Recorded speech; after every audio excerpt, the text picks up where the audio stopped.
handog na susunugin at iba pang handog, tulad ng ikasampung bahagi, Maliwanag. handog mula sa inyong anin, pangakong handog, pusang handog, Reading glass. Patingin niya ang po. mga unang bunga ng panamig, at ang pangalinaanak ng inyong mga alagang hayop. Doon din kayo magsalo-salo sa harapan ni Yahweh na inyong Diyos bilang pagpapasalamat sa mga pagpapala niya sa inyo. Ibig sabihin po, pinakita po dito po ng Diyos sa atin, mula po sa kanyang mga salita, sa ating mga salita po ng Diyos na sinasabi po dito sa verse 6 and 7, ano po sinasabi dito, mga pangakong handog, kundi mga handog pa, mga ikasampung bahagi, yun po daw yung tithes and offering po. Na sinasabi po ng Diyos ay ibigay po natin at ihandog po natin sa Kanya yung tithes and offering po natin. At ano nga po ba yung tithes and offering? Una po yung tithes. Ang tithes po, yun po yung 10% sa mga hindi pa po nakakaalam po sa atin or yung nais po Yan ang original. na maging maliwanag po lalo po sa bawat isa sa atin na yung tithes po na sinasabi po dito, yun po yung 10% na ibibigay po natin sa Diyos, yung mga binigay niya po sa atin. For example, yung 100 pesos po ay bibigay po natin sa Diyos ay ano pong 10% ng 100 pesos? 10 pesos. Yun po ay para po sa Diyos. At kung nagkaroon na tayo ng 1,000 pesos, ano 10%? 100 pesos. So, tinuturuan po tayo ng Diyos po na ibigay po natin ito sa Kanya sapagkat sinasabi naman po nito sa atin wala po sa Kanya mga salita na tunay. So, kung bigay natin sa Kanya ay talagang sabi nga po ng Diyos ito tayo magsalo-salo or magsaya po tayo sapagkat bilang pagpapasalamat din po sa pagpapalang niyo po sa atin.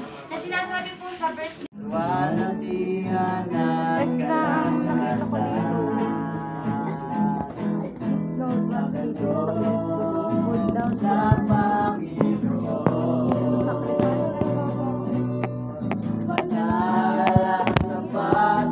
Mamaya.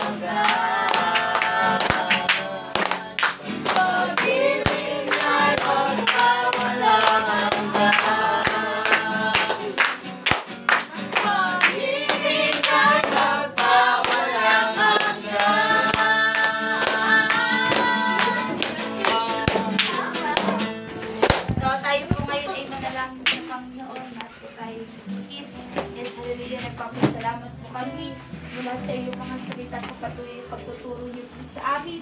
Na tunay magpakatapat po kami sa iyo at ihandog po namin ang mga handog na para sa iyo. Yun nga po yung mga ikapwa at handog po na nararapat ibigay po namin sa iyong harap. Nagpapasalamat po kami, Panginoon. Niniwala po ako at ang bawat isa sa amin po ay tuturuan niyo po kami na mas lalo po maging tapat sa iyo, Panginoon. Lalo na po sa mga kaloob, Panginoon, sa kayamanan na pinagkatiwala niyo po sa amin pati na maging tapat po kami sa iyo at kayo naman din po yung tapat na Diyos at mayaman Diyos na ipagkakaloob ng lahat namin mga Panginoon. Sa pagbibigay po namin ito, Panginoon, sa iyong harapan, ay ito yung pagpapakita rin po namin ito, Panginoon, pagmamahal po namin sa iyo at kasiyahan at masasalamat sa iyo dahil sa mga pagpapala na rumaragasan na pinagkakaloob niyo po sa amin, Panginoon. Tunay nga po sa mundong ito ay sa amin po patuloy na pagpakatapat sa iyo mula sa pagbibigay. Tunay nga po, Lord, na dinagdag nyo na po sa amin na masaganang pagpapala at kailangan hindi kami mauubusan, Panginoon, lahat ng mga pagkain at lahat ng pangangailangan namin sapagkat ito yung pinangako nyo po sa amin na kapag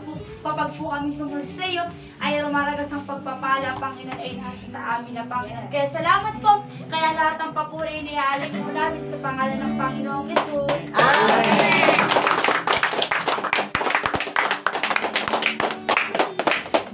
Mga anak sa inyo na yon.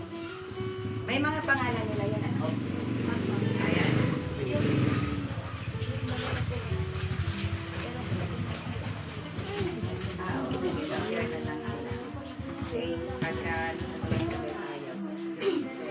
So, yung mga Bible ay kayo na. Ito yung, share muna kayo ni Lady ang pagkakalaan. Ito yung magbibigay tanglaw na liwanag sa bawat isa sa atin. Kagaya nga ng pinag-aralan natin, wala na tayo sa nadiliman at tayo nasa liwanag. Okay, yan naman ang pangako ng Diyos. Tayo guys lahat ay tagasunod na ng Diyos. Amen. Kasi sabi niya doon sa kanyang salita, basahin ko lang ito ay counting verse lang. Sabi niya sa Mateo chapter 12, verse 46, habang nagsasalita pa si Jesus sa mga tao, dumating ang ina niya at ang mga kapatid na naghihintay sila sa labas at gusto nilang makausap. Sino yon? Si Jesus. Okay? May nagsabi kay Jesus, nasa labas po ang inyong ina at mga kapatid at gusto kayong makausap. Pakinggan mabuti.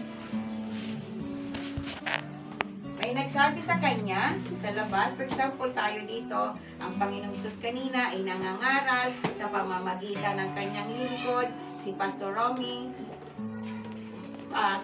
Kumari siya si Jesus, nangangaral, dami natin, ay dumating na mga tao sa labas at ito yung kanyang ina at mga kapatid. Okay? So ito yon. Hinahanap siya. Sabi ng mga yung tao sa labas, may naghahanap po sa inyo. At yung naghahanap sa inyo, yung ina ninyo at kapatid. Okay? Sinabi nitong tagalabas, sinabi sa kanyang lingkod, okay? Pero anong sinabi ni Jesus? Pakinggan natin mabuti. Kasi related ito sa pinag-aralan natin. Okay? Sumagot si Jesus, sino ang aking ina at mga kapatid? Si Jesus ang nagsalita. Sino ang aking ina at mga kapatid? Okay? Itinuro ni Jesus, tingnan mo, itinuro niya ang mga tagasunod niya at sinabi, tayo yung nakikinig. Tayo yung nakikinig kanina at sinabi, mismong galing sa bibig ng Panginoong Jesucristo ang sinabi niya, ito ang aking ina at kapatid. Na sa gabing ito, lalo namin nakita ang aming mga sarili, lalo namin nakita ang aming mga pagkukulang sa iyo. Kaya naman, Panginoon, patuloy kaming nagpapakumbaba sa iyong paanan at humihingi ng kapatawaran sa lahat-lahat ng aming nagawang kasalanan. Panginoon, patawad po.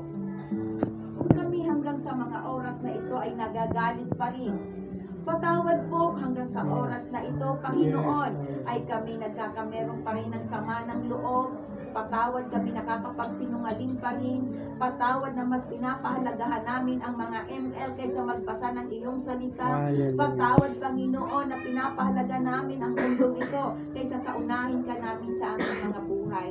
Patawad, Panginoon, na sa halip na unahin ka namin, ikaw ang Diyos na buhay, Panginoon, ay nagtiwala pa kami sa mga walang kabuluhang santo at rebonto.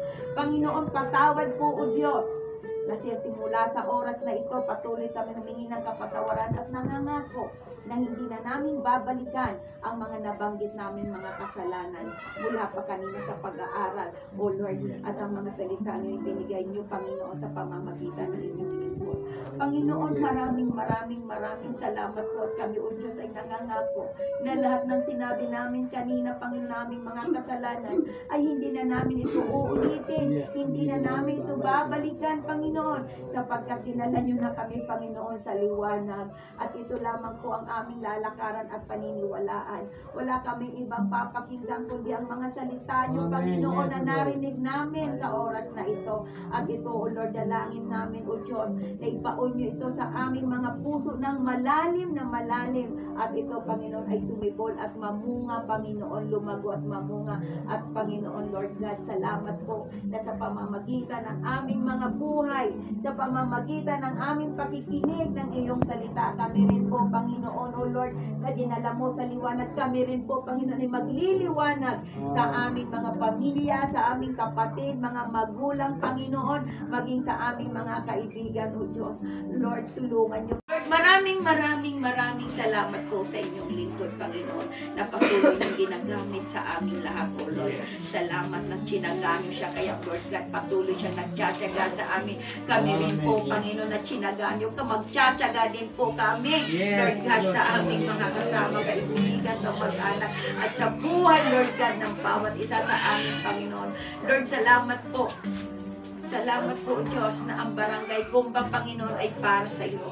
At Lord, hallelujah, dalangin ko ng mga kabataan ito, Panginoon, sila po din ay gagamitin niyo sa barangay Gumba na pupunuin at pupunuin at pupunuin ang inyong kalangitan, O Lord, ng mga kaluluwa. Lord, salamat po na sa pagbabalik namin sa Sabado, O Diyos, dadami pa sila, Panginoon, sa paglalagyan ng iyong banal na salita at magliligtas kayo ng magliligtas sa pamamagitan ng mga kabataang ito, O Lord. Salamat po, O Diyos.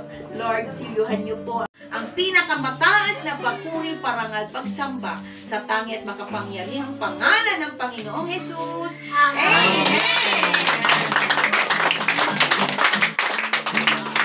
Yan kayo ngayon. Tuwin mo muna yung Bible. 6 na, dati 3, 6 times 2 yan, sa Sabado. 6 na, Napangan naman na kayo na pa.